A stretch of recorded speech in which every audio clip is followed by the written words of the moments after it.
Good evening প্রিয় ছাত্রছাত্রীরা, আবারও চলে এসেছি তোমাদের সামনে আগন্তুক ইউটিউব চ্যানেলটি নিয়ে। আজকের বিষয় সপ্তম শ্রেণীর পরিবেশ বিজ্ঞান বইয়ের পরিবেশ বান্ধব শক্তির ব্যবহার যে অধ্যায়টি আছে, সেই অধ্যায় থেকে অধ্যায় ভিত্তিক কিছু প্রশ্ন উত্তর আলোচনা নিয়ে। তো ব্রড কোশ্চেন, যেগুলো তোমাদের সচরাচর কাটা কাটা প্রশ্নেও থাকতে পারে, 1+2 অথবা 3 নাম্বারের প্রশ্ন হিসাবেও থাকতে পারে, এরকম কিছু প্রশ্ন উত্তর নিয়ে এসেছি। তো দেখো, এই যে প্রশ্ন উত্তর, এর আগে আমি দুটো পার্টে পার্ট 1 পার্ট 2 আলোচনা করেছিলাম। আজকে তৃতীয় পার্টের প্রশ্ন উত্তর আলোচনা নিয়ে এসেছি।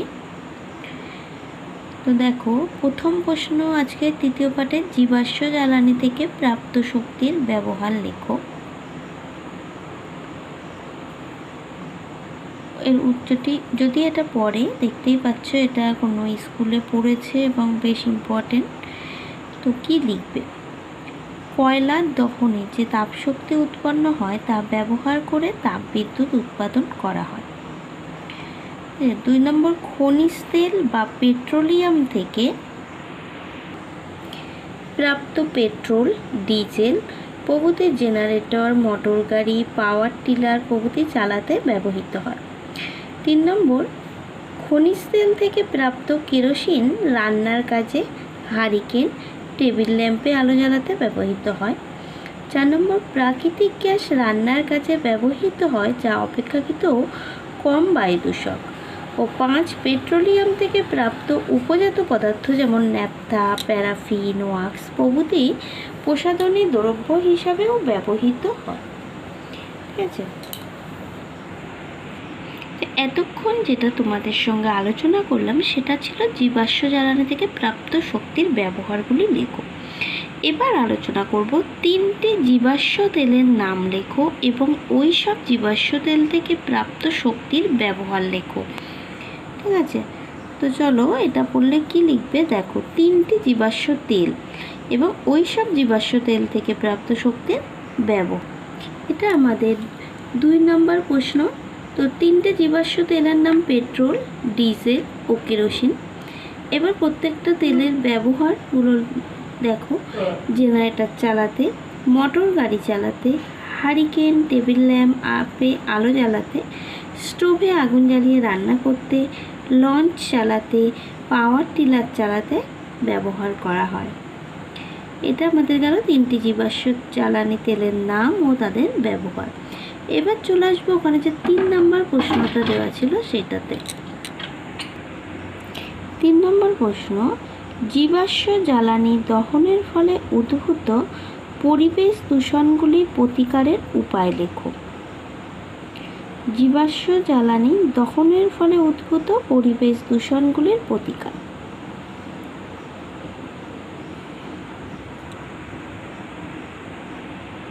এবার দেখো, এই 3 নম্বর পার্টটা, জীবাশ্ম জ্বালানি দহনের ফলে পরিবেশ ক্রমাগত দূষিত হচ্ছে, তাই পরিবেশকে বাঁচাতে নিম্নলিখিত প্রতিকারগুলি মেনে চলতে হবে।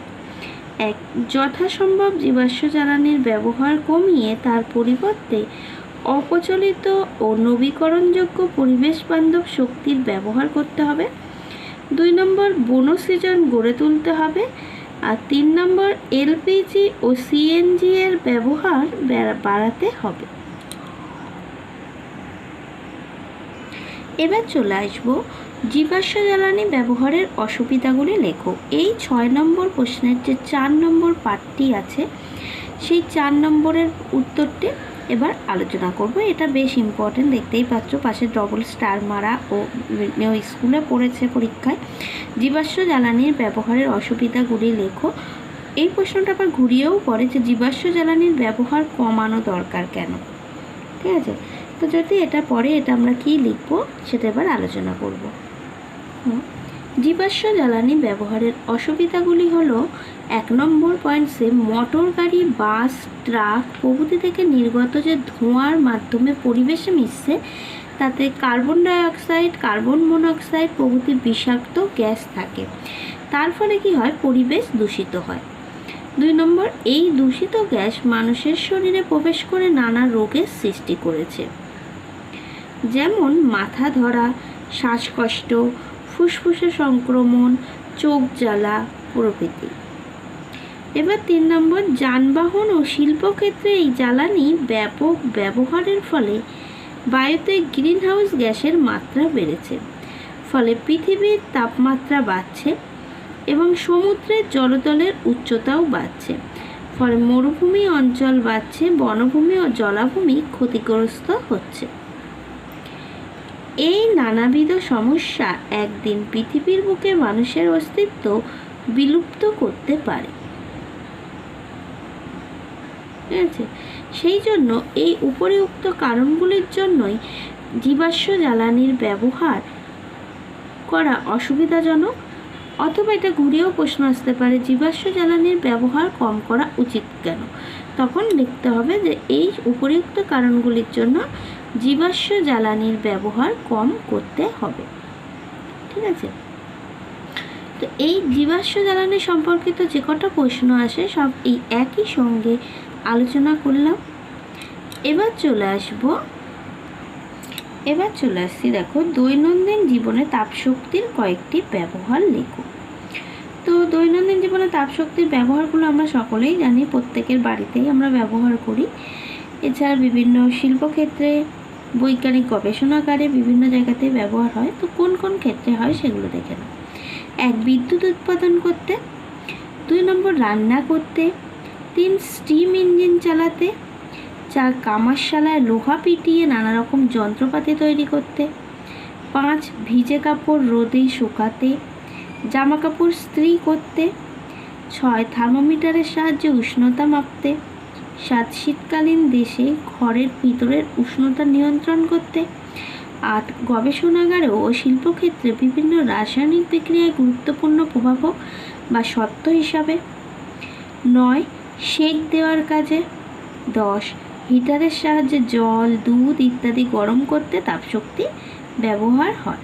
এগুলো হলো আমাদের দৈনন্দিন জীবনে তাপশক্তির ব্যবহার হয়। এইবার চলে আসি এই যে তাপ শক্তি, অর্থাৎ কয়লা পুড়িয়ে যে তাপশক্তি তৈরি হয় সেইটাকে কাজে লাগিয়ে আমরা কি করে তাপ বিদ্যুৎ উৎপন্ন করি, সেটা আলোচনা করব। এবার আলোচনা করব 8 নম্বর প্রশ্ন উত্তর, কিভাবে তাপ বিদ্যুৎ উৎপন্ন হয়। কয়লা, পেট্রোলিয়াম, প্রাকৃতিক গ্যাসকে পুড়িয়ে তাপ পাওয়া যায়, তার রূপান্তর ঘটিয়ে তাপ বিদ্যুৎ উৎপন্ন করা যায়। ঠিক আছে, এবার দৈনন্দিন জীবনে তড়িৎ শক্তির ব্যবহার। এই যে বিদ্যুৎ তৈরি হলো, এবার সেই বিদ্যুৎটার ব্যবহার কী কী।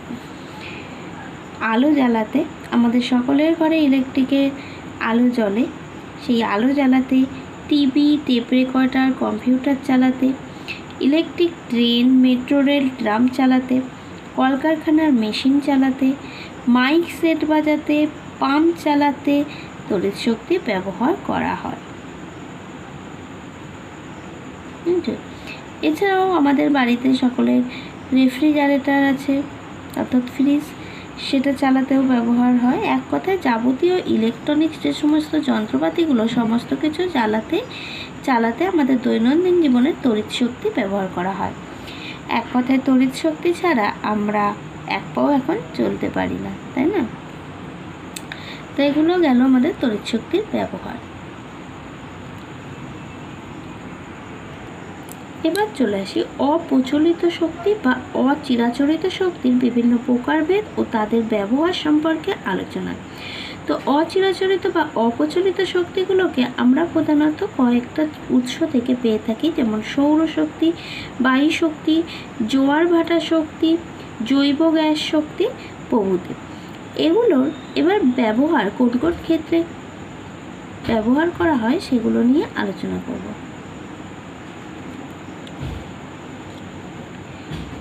পৃথিবীতে সমস্ত শক্তির উৎসই হলো সূর্য।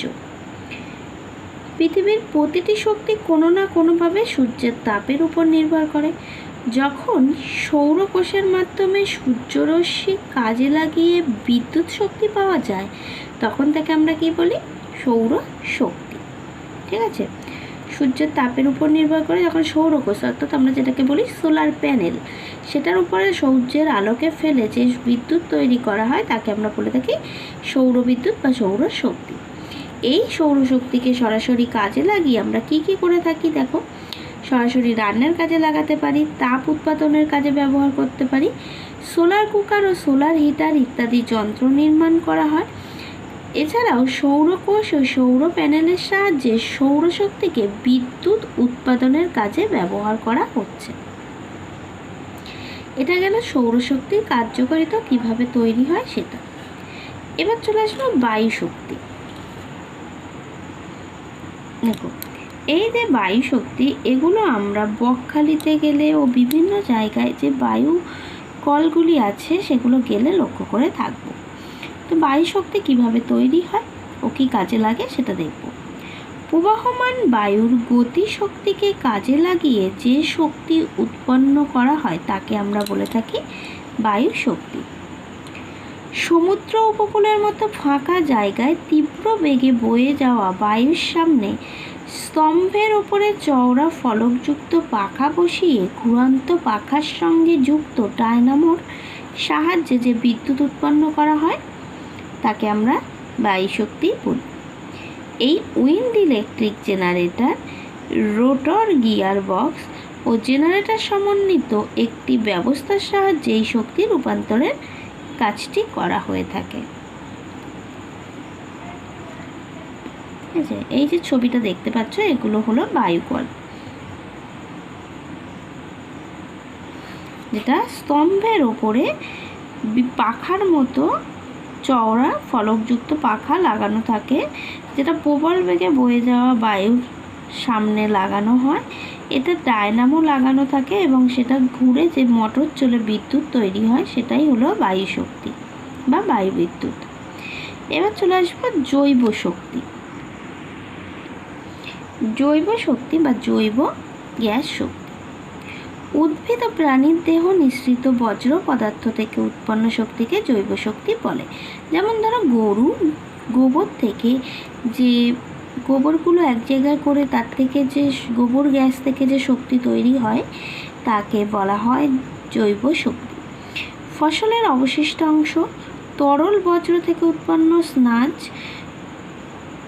বা পুরু, কাদার আবরণ বা শিল্পজাত বজ্র, পৌর বজ্র, গোবর ইত্যাদিকে বায়োগ্যাস উৎপাদন কেন্দ্রে গ্যাসীয় জ্বালানিতে রূপান্তর করা হয়।